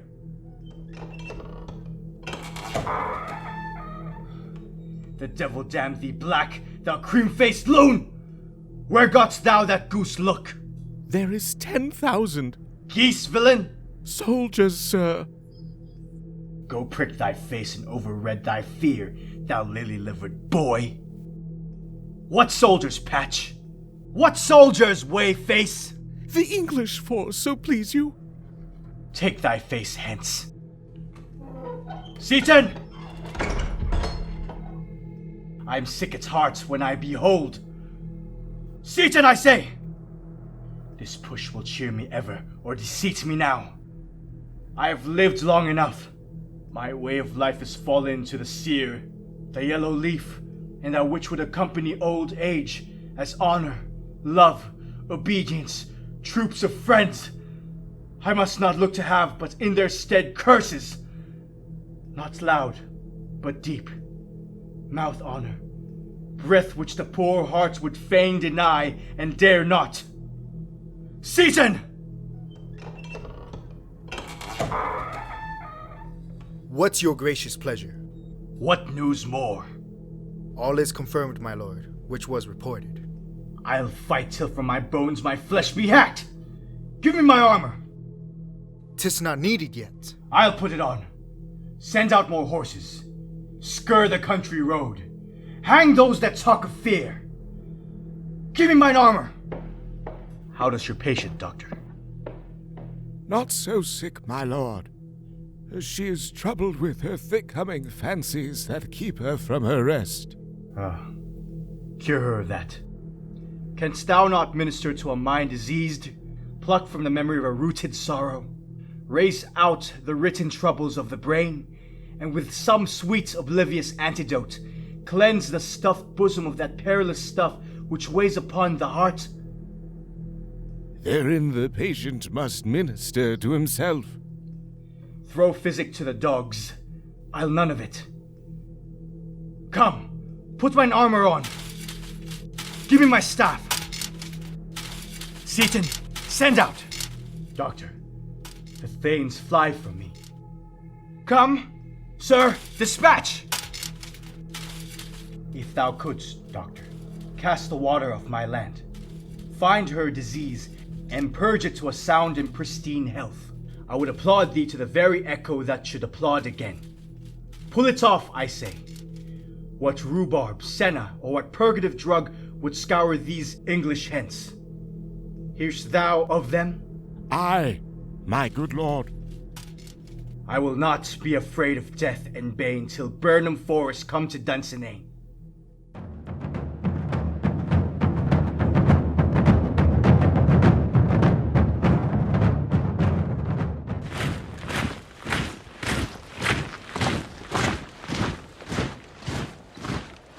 What wood is this before us? The wood of Burnham. Let every soldier hew him down a bough, and bear it before him. Thereby shall we shadow the numbers of our host and make discovery err in report of us. It shall be done. We learn no other, but the confident tyrant keeps still in Dunsinane, and will endure our setting down before it. The time approaches, that will with due decision make us know what we shall say we have and what we owe, towards which advance the war.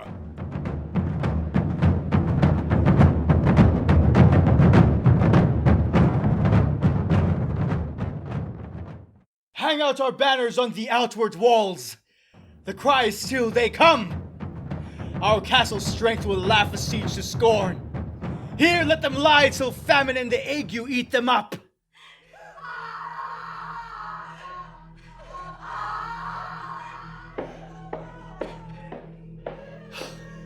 What is that noise? It is the cry of woman, my good lord. I have almost forgot the taste of fears. The time has been my senses would have cooled to hear a night shriek, and my fellow hair would at a dismal treatise rouse and stir as life were in it. I have supped full with horrors. Direness familiar to my slaughterous thoughts cannot once start me. Wherefore was that cry? The queen, my lord, is dead. She should have died hereafter. There would have been a time for such a word. Tomorrow, and tomorrow, and tomorrow creeps in this petty pace from day to day to the last syllable of recorded time. And all our yesterdays have lighted fools the way to dusty death. Out. Out, brief candle. Life's but a walking shadow. A poor player that struts and frets his hour upon the stage, and then is heard no more. It is a tale told by an idiot, full of sound and fury, signifying nothing. Thou comest to use thy tongue! Thy story quickly! Gracious my lord, I should report that which I say I saw, but know not how to do it. Well, say, sir. As I did stand my watch upon the hill, I looked toward Burnham, and anon methought the wood began to move. Liar and slave! Let me endure your wrath, if it would not be so. Within this 3 mile may you see it coming, I say, a moving grove. If thou speakest false, upon the next tree shalt thou hang alive till famine cling thee. If thy speech be sooth, I care not if thou dost for me as much. I pull in resolution and begin to doubt the equivocation of the fiend that lies like truth. Huh. Fear not till Burnham wood do come to Dunsinane. And now a wood comes toward Dunsinane. Ha! Arm and out! If this which he avouches does appear, there is nor flying hence nor tarrying here. I begin to be weary of the sun, and wish the estates of the world were now undone. Ring the alarum bell! Blow wind! Come rack! At least we'll die with harness on our back.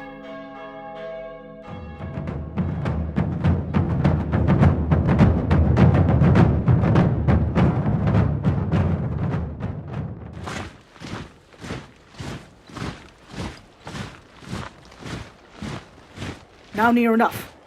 Your leafy screens throw down and show like those you are. You, worthy uncle, shall with my cousin, your right noble son, lead our first battle. Worthy Macduff and we shall take upon us what else remains to do, according to our order. Fare you well. Do we but find the tyrant's power tonight? Let us be beaten if we cannot fight. Make all our trumpets speak. Give them all breath, those clamorous harbingers of blood and death.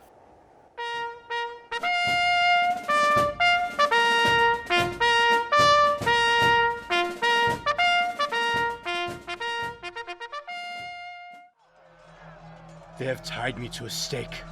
I cannot fly, but bear like I must fight to the course. What's he that was not born of woman? Such a one am I to fear, or none. What is thy name? Thou'lt be afraid to hear it. No, though thou callest thyself a hotter name than any is in hell. My name's Macbeth. The devil himself could not pronounce a title more hateful to mine ear. No, nor more fearful. Thou liest, abhorrent tyrant!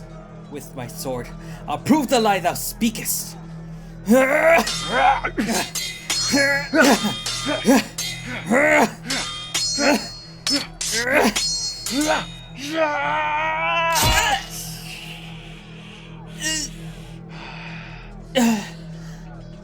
Thou wast born of woman, but swords I smile at, weapons laugh to scorn, brandished by man that's of a woman born.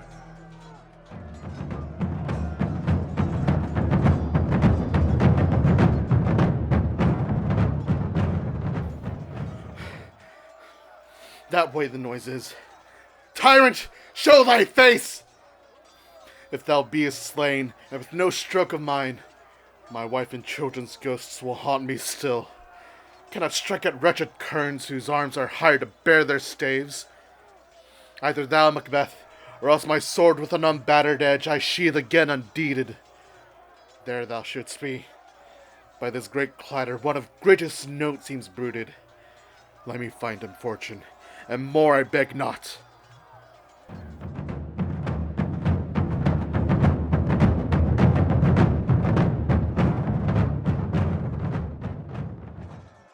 This way, my lord. The castle's gently rendered. The tyrant's people on both sides do fight.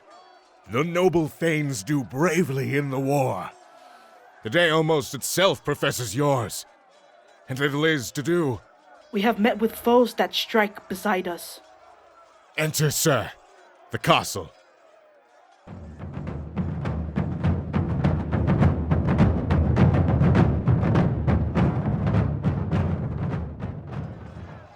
Why should I play the Roman fool and die on mine own sword? Whiles I see lives, the gashes do better upon them. Turn, hellhound, turn! Of all men else I have avoided thee. But get thee back. My soul is too much charged with blood of thine already. I have no words. My voice is in my sword. Thou bloodier villain than terms can give thee out.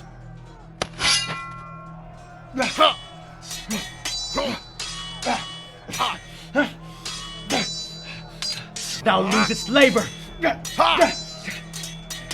I bear a charmed life, which must not yield to one of woman born.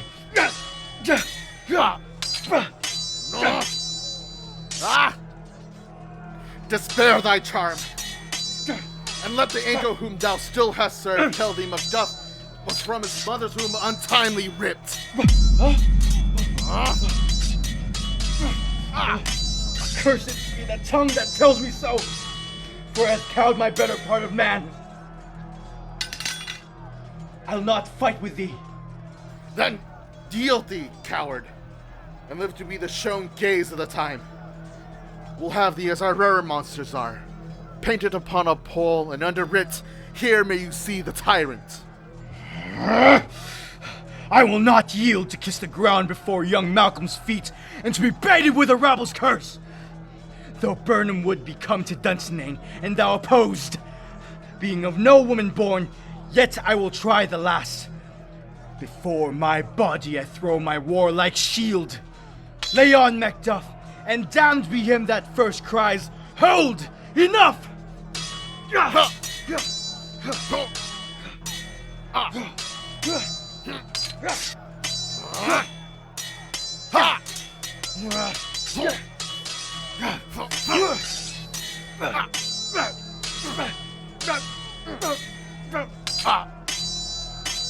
Die!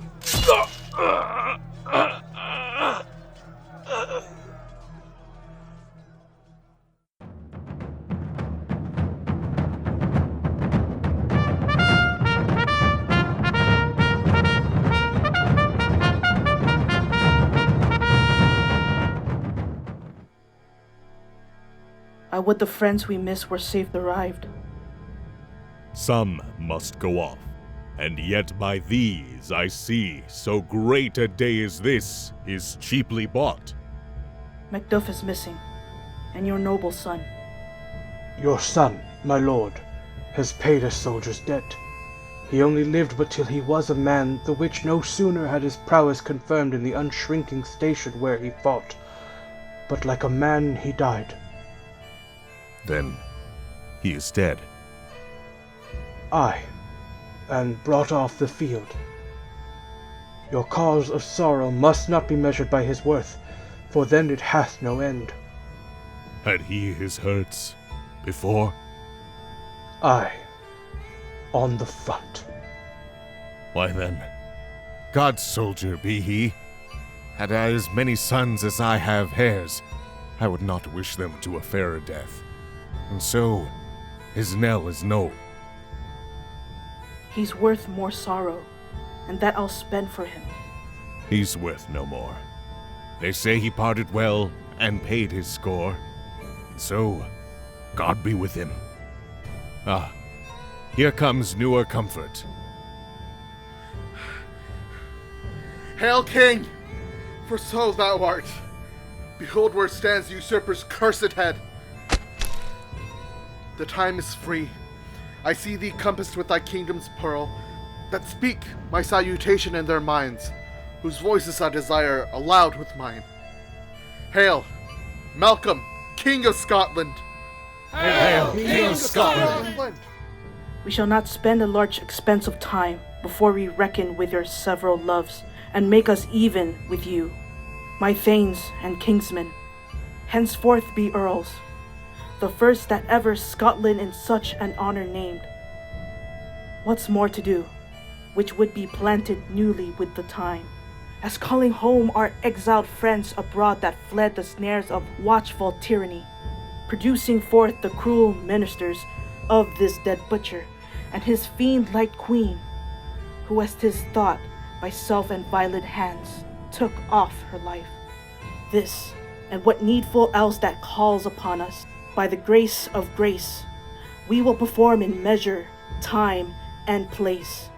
So thanks to all at once and to each one, whom we invite to see us crowned at Scone.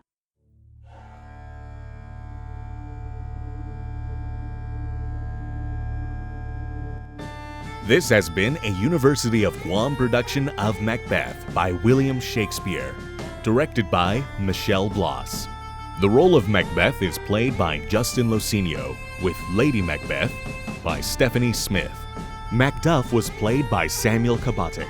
The role of Banquo by Stephen Torres. Malcolm by Joey Datuin. Ross by Ean Taijeron. King Duncan, Doctor, Porter, Second Murderer, Messenger for Act 5, and Seaward by Robert Wang. The roles of Lennox, Seaton, the Third Murderer, and Servant are played by Jesse Mantanona, and the roles of Captain, Messenger for Acts 1 and 4, the First Murderer, Donalbain, and Young Seaward by Serf Mannaky. The First Witch was played by Kimberly Teves, the Second Witch by Anna Prelosky, and Third Witch by Hannah Elmore, with Hecate and all apparitions by Joyce Torres. The roles of Lady Macbeth and Gentlewoman in Act 5 were played by Sara Untalan, and the role of Fleance, Macduff's son, was played by Lucien Sullivan. On the production team, stage manager Rayana Guzman, sound designer Michelle Bloss, with co-sound designers Stephanie Smith and Robert Wang, with sound editors Michelle Bloss, Stephanie Smith, and Robert Wang. To find out more about the University of Guam's theater program, you can find us on Instagram at UOG Theater. Thank you for supporting this production.